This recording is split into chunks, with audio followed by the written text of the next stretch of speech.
Chana Davis. I'm a geneticist and contributing writer at Those Nerdy Girls. My guest today is Dr. Sara Gorman, our fearless leader, who also wears many other hats. Sarah's going to be giving you a brief update on the state of Those Nerdy Girls, and then we'll answer some of your questions about COVID-19. Sarah, can you briefly introduce yourself? Sure. Hi, everyone. Thank you for being here. My name is Sara Gorman, and most importantly, I'm executive director of Those Nerdy Girls.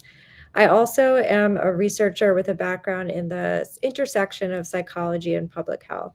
I've studied the science of science denial and misinformation for about the past 10 plus years. And my first book, called Denying to the Grave, came out an updated edition in 2021 and really explored the psychology behind science denial. I have another book coming out from Oxford University Press in September that's all about conspiracy theories and medical mistrust. And I'm really happy to be here to talk a little bit more about the future of TNG. Thank you, Sarah. We feel really fortunate to have you at the helm. So, so let's jump in. Sarah, tell us what the readers can expect from Those Nerdy Girls in 2024 and beyond. Sure. So we had some really great successes toward the end of 2023, especially. We won a prestigious award from the Interdisciplinary Association of Population Health Sciences, or IAPHS, that we accepted in October of 2023. And this was a public engagement award. So really recognizing our talent at bringing many people into the discussion about health and science. And we also had a very successful end of year fundraising season. We saw a lot of our community members really rallying to help us reach and surpass our goal, for which we're extremely grateful. And this year we have a few specific focus areas. One is that we want to work on diversifying our writer base, and hopefully through diversifying our writer base to reach a broader community out there in the world of people who have questions about health and science. We also want to formalize our training program, the kind of training that we do with new writers who come into Those Nerdy Girls, but create it as a real curriculum for different professional communities like doctors and nurses, and even for undergraduates who are interested in science writing. And we're looking at some potential funding opportunities in those areas right now. And then I would say one other area is that we want to expand our ability to consult with other organizations about communication of health and science. We already do this with some organizations, mostly nonprofits and government organizations, but we want to create a clear offering so we can provide our insights about writing and speaking about health and science to a broader range of organizations. Does that summarize, hit all the high points for you? I think so. And I just want to say we're so grateful to all of our supporters, especially our readers who have been following us for all these years. It really makes a big difference and really helps us understand our impact. So we really appreciate everybody's time and the attention that they give to our content. And I hope that it's really helpful. Absolutely. The reader engagement is the number one driver for all of us. So yeah, thanks for me as well.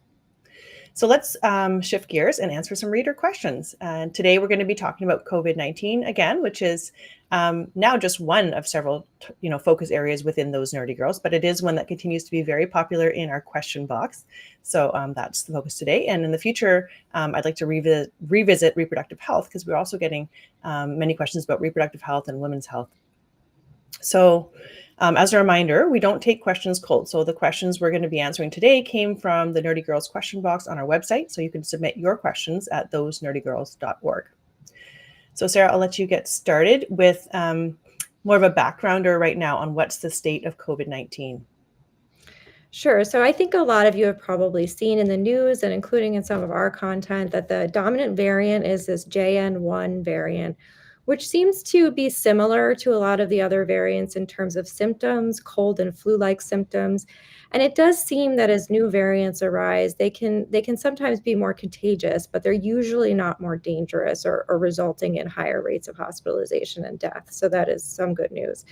At this point, the CDC mostly uses wastewater and hospitalization data to understand the the prevalence of COVID at the moment. So these are imperfect measures for a lot of reasons, which I'm sure we cover somewhere in one of our posts. But we do get a sense of what's happening, and we have seen an uptick over the past month and a half or so in cases. It does seem that as of more recently, the hospitalizations are peaking. So it might be that we could see a downturn soon, and we've kind of hit the height of the high rate of infections, but it's still higher than any time since last winter. So we are at a high point. And this has to do with a few things, especially during the holiday season. There's waning immunity because only about 18 to 19% of Americans got their most recent COVID shot this fall or winter.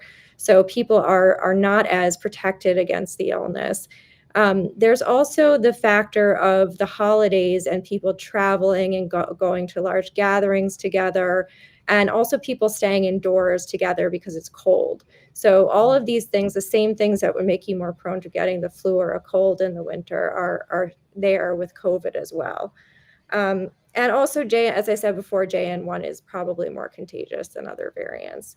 But there is some good news in the COVID research front. So one is that we have more data confirming that the new COVID vaccine that came out in September is effective at reducing hospitalizations. So it's about 70% effective. And we also see that that vaccines might actually be something that prevent long COVID. So staying up to date, the more up to date you are, the more protected you are against long COVID. And there's also some real world efficacy studies showing the efficacy of the vaccine in children as well. So some good news there, although we are experiencing a little bit of a peak here. Yep. Thanks for that broad overview, Sarah. I'm going to drop a couple of links for people to learn more about this, including some news roundups and a great post from YLE, your local epidemiologist. Okay, that helps set the stage a lot. So let's move on to some reader questions. Sure. So I'll ask you the next one. This is basically, a lot of these questions are about how bad it is to get COVID multiple times. So one person, Ruth from Santa Rosa, California, says, what is happening to our immune systems with these repeat COVID infections? Rebecca from Chicago says, can you please share any data, studies, etc., on reinfection outcomes on kids aged 5 to 10? And then Mary from Philadelphia asks, everything I have read paints a very promising picture of possible implications for people getting infected multiple times. Part of a larger question expressing frustration at lack of precautions for most people.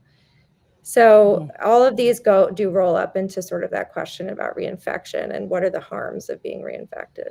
Mm-hmm. Well, the honest answer, like a lot of things, is we don't really know, as much as we'd like to know about this yet. The picture is a little bit murky because we're seeing different results across different studies. And it seems that the toll of reinfection depends a lot on the population that you're talking about. That's part of why we're seeing different results across different studies. So there is no one size fits all answer, unfortunately.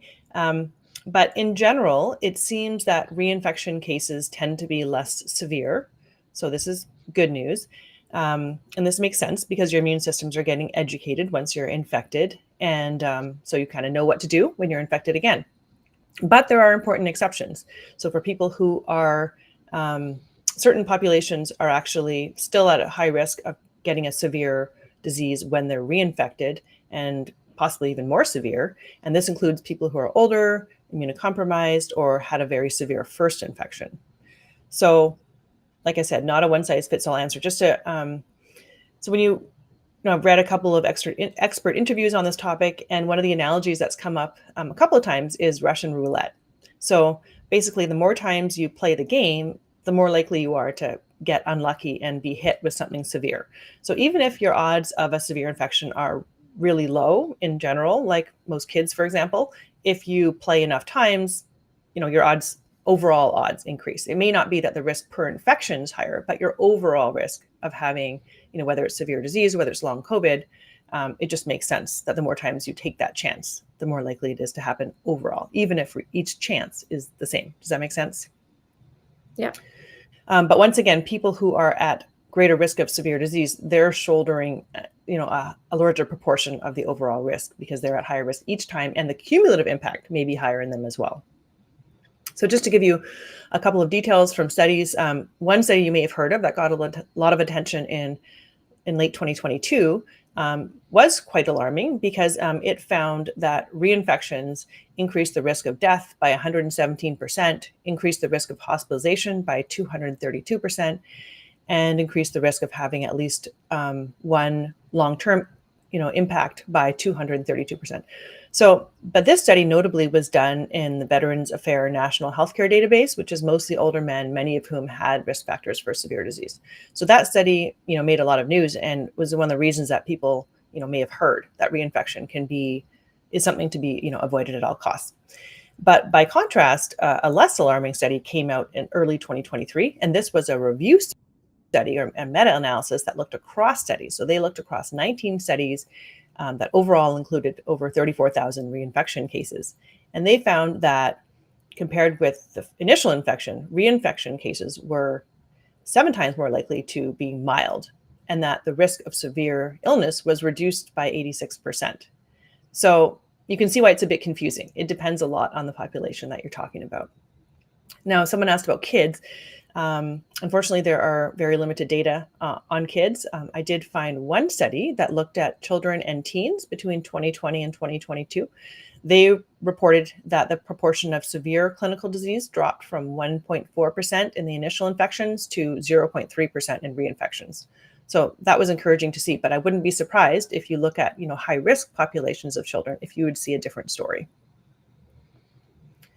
And I can drop a couple of links on the reinfection landscape into our chat here before we move on to the next question. I think it can be confusing because I've seen polar opposite answers to that in the news. Totally. Right. So yes. Yeah, it makes it less severe or it makes it more severe. So it's a lot to sort of wrap your head around. Yeah. But the confusion makes sense, like I said, if you understand that different populations have a different risk profile, both for initial disease and for the toll of multiple infections. Right. So Sarah, let's get into some vaccine questions. We have a number of those here. Here's one from Anne in Westchester. She asked, not so much a question, but a suggestion. When you say most recent COVID vaccine, it would be helpful to articulate a time frame. I knew I'd boosted recently, but I wasn't sure if that was the most recent, and it took some Googling to figure it out. So there's definitely some confusing language around what it means to be up to date. Another question, how long after a bivalent vaccine dose is it okay to get the new COVID vaccine? This is Deborah from New Jersey. And then finally, I forgot to write down who this is from, but here's the question. I'm 29 years old and I've had COVID 5 times now. I've had at least 4 Moderna vaccines. What should I do? No one I know has had COVID this much, and I don't know why I'm so susceptible or why my immune system is so weak. Should I get a different COVID booster? Well, first of all, my heart goes out to the person who has had COVID 5 times. I mean, aside from it being uncomfortable and unpleasant, it's also a huge disruption to your life. And so to have it that many times is very frustrating. And we do have people on our Nerdy Girl team who are on their 4th or 5th infection. It does happen. But I want to start with the initial questions about the vaccine. So the most recent vaccine, that when we talk about the most recent vaccine, we mean the mRNA, monovalent mRNA vaccine that came out in September of 2023 for this season. And there, since that came out, there aren't any other COVID vaccines in circulation. So if you go to your pharmacy and ask for a COVID vaccine, you will get that vaccine. Monovalent means it just contains one component. So the bivalent ones contain multiple components, different, the original strain, for example, and an Omicron strain, but this is just for the XBB.1.5 variant. And it's still effective even with the new variants. But I think if you do, for some reason, if you did get a bivalent vaccine, the recommendation is to wait 2 months before you get another booster. And I will sort of catch myself saying booster, which is kind of out of vogue now. We're not really using that term anymore because we're looking at a shot that might be annual, and we don't call it the flu booster. It's just a different shot every year that's available. So it's just the flu vaccine. So we're trying Can, to shift to that language. Yeah, go ahead. can I jump in on this one? Because I live in Canada, and there are slightly different recommendations here. Canada's always been more pro spacing your shots farther apart, because of like a potentially better immune response when you space them. But it is a trade-off between potential exposure and infection while you're waiting. So I believe the Canadian recommendation is to wait 6 months if you had a dose previously. Wow. Okay. Yeah, I think it's been difficult. A lot of people were asking the question initially of when should I get it if I had COVID recently. Mm-hmm. And it was difficult to say in the fall months a little bit, because if you just had it, you could wait 3 months, but then you might get COVID because Right. the rates were increasing. Yeah. It's a bit of a nuanced discussion to Mm-hmm. decide when somebody should get the new shot. So Yeah. it I can be think we talked about this complicated. in the last live, so we Yeah. can check out our website for that. You can check that out. And then I was going to say, I mean, Chana already covered this, the fact that the data are really mixed about whether it's more dangerous to be reinfected. And you cited that study, which I think is the one that most people look at when they say that reinfection is ups your risk of all kinds of bad outcomes. Mm-hmm. But I mean, I think if you're being infected that many times, it's probably not. I mean, there can be an immune system problem, but it probably has more to do, honestly, with luck and exposure. That you may have just been unlucky to have more exposures, or maybe you work in a field where there's more potential for exposures, or you do an activity where there's more opportunity for exposure. And I know people don't necessarily want to hear this, but the best way to prevent getting it again is just to mask and vaccinate, and when there's a surge, especially to mask and not go to large gatherings. But beyond that, we don't really know what makes some people a little bit more susceptible than others. There was sort of a piece of that question, I think, about the different vaccines. And I think this may have been discussed a little bit at the last live too, or Mm-hmm. one of the previous ones. There is maybe some benefit from trying a different vaccine, a different COVID vaccine, but it's probably not that significant. Mm-hmm. So that's really all we have to offer on that one. All right, I can drop some links on this. Yeah, I know it's frustrating when there's not really a black and white explanation, but that's we need to get comfortable with that. Yeah, and obviously, over time, it may become clearer what, it's Mm-hmm. also the same question comes up about there are still people who've never had it, and how is Yeah. that possible? And Mm-hmm. I'm not sure we really know why. Mm-hmm. So, I mean, I will say that in my circle of friends and family, the people who haven't got it are the people who have the fewest exposures, like my dad and stepmom who live on an island, and are very, and when they do come to the mainland to visit, they're very cautious, and like right. all of grandparents on both sides haven't gotten it, and it's, I think, a combination of very low exposure plus taking precautions whenever you do have an exposure, and of course they're up to date on their vaccines. Yeah. Yeah, behavior is a big part of this for sure. Yeah. Yeah. So question for you, Mm-hmm. does a negative rapid antigen test mean I'm not contagious?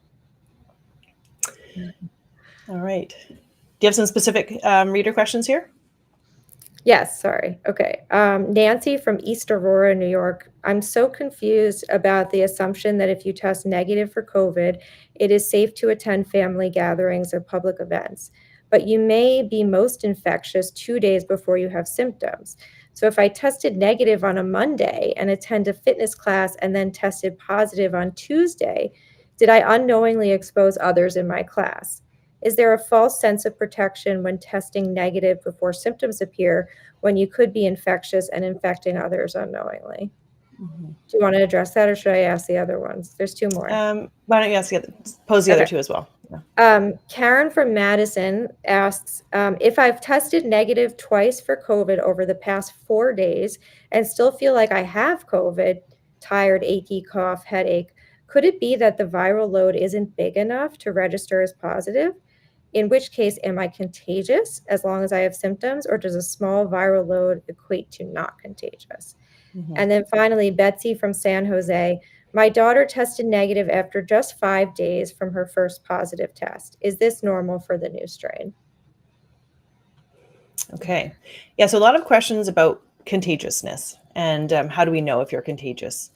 So let me just back up and say that in general, whether or not you're contagious is determined by several factors at once.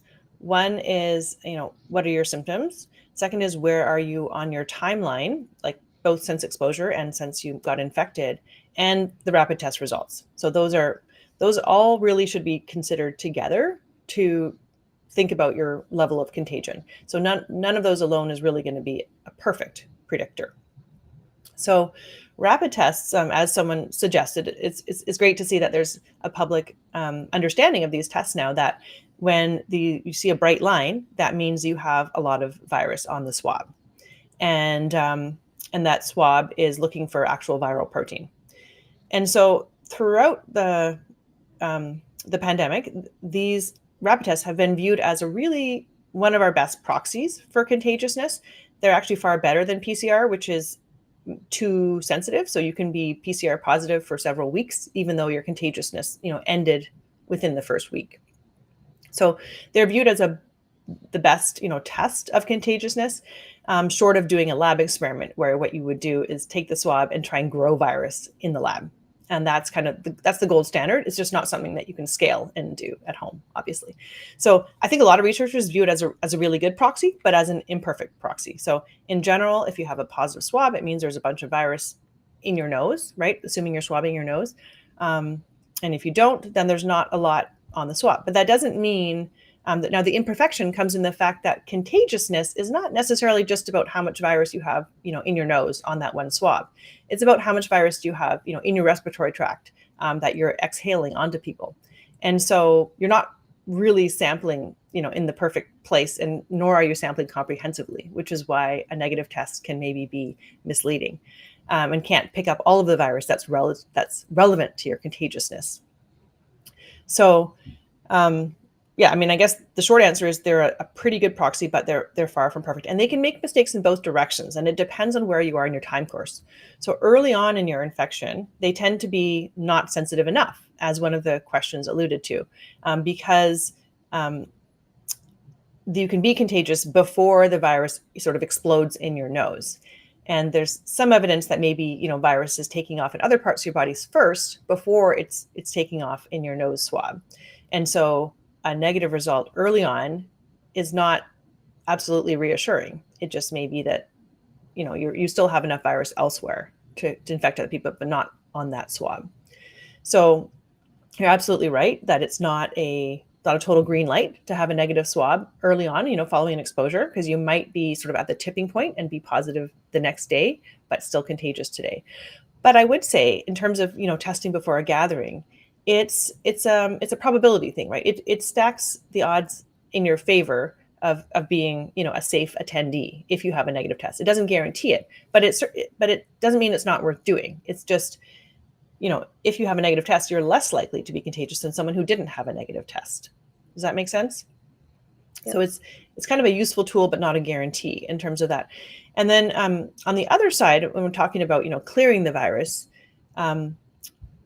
we don't really understand the relationship perfectly here, but it may be that rapid tests are possibly a little bit too sensitive, not as extreme as PCR, but we commonly see people positive for 8 to 10 days. That's not unusual, but yet we know that it was one study that said 90% of spread happens before day 5. So, okay, well, how do we reconcile those two things? People are definitely most contagious in the first 5 days, and there's still some spread, but much less of it after that, which is why we have this, the recommendations we do right now of isolating 5 days and masking 5 days after that. So again, it's kind of it's a probability thing, where someone who's rapid test negative from day 5, multiple repeated times, is way less likely to be contagious than someone who is still positive for multiple days to day 10. But we still don't know for sure how contagious that person is on day 10 if they have this super faint positive. We just don't know yet. So it's kind of an indicator. It's just not, we shouldn't view it as perfectly. So just to be specifically answering that question about my daughter tested negative after 5 days, I want to note there that the recommendation is to test negative twice, 48 hours apart. And that's kind of what has been used in these called test to exit programs, where once you've cleared that bar, you're considered safe. So it's not unusual to have negative and then positive again. So I would advise all of you to test twice, look for 2 negatives before you're in the clear. And then circling back to the question about symptoms, again, symptoms are part of the equation. When you read CDC guidance, it says that if everyone should isolate for 5 days. But if you still have certain symptoms like fever and your symptoms are not improving, you should still continue to isolate up to 10 days. Likewise, people who have very severe disease who are immunocompromised are also recommended to isolate for a full 10 days. So symptoms, again, they're part of the equation, but they don't tell the whole story. So again, I can drop in the CDC guidance, but it depends what specific symptoms you have and whether they're improving. Some people who have long COVID, it doesn't mean that they're contagious for, a year if they're feeling fatigue for a year. So it's more nuanced than, symptoms equals contagious, but it is a factor that influences the probability. Yeah, I think when I had it, I tested positive for like 11 or 12 days, and I felt fine. But, it was this whole thing about, should I go out? Should I stay until it's negative? It's not easy to find guidance on it either. So yeah, it's absolutely a very tricky one. And of course, it depends also on, on the situation. Are you exposing someone who's vulnerable? Are you exposing a ton of people? So it's that you're taking a small risk, and so you just have to be thoughtful about doing that calculus. We have 4 minutes left here. Okay, so can you tell me about whether I can use my expired antigen test kit? Okay, yeah. That's when that was really fascinating for me to learn about. I wrote a post about this last year. Well, first of all, if your test is expired, the first thing I would recommend that you do is go look at the FDA website to see whether or not the expiration date has been extended further, because sometimes there's multiple rounds of extensions. And what's going on here is that they could initially only, approve tests for an amount they can only approve them if they've actually waited that long and really tested if the test still works. And so the longer we get from these tests being issued, the more we can expect to see, continued extensions based on now the test has been sitting in a lab for this period and we revalidated it after it's been sitting, on a shelf. So first I would check if the expiration date has been updated at all. And then second, it becomes a little bit kind of squishier after that, because one expert interview I read was like, well, if it's a little bit after the expiration date, I wouldn't worry about it. But if it's a lot after the expiration date, I would worry about it. So I kind of think about how you might think about certain food expiration dates there, or like some can in your cupboard. Well, if it's like, it was 2 years plus 1 month versus 2 years and, 0 months, it's not a huge deal.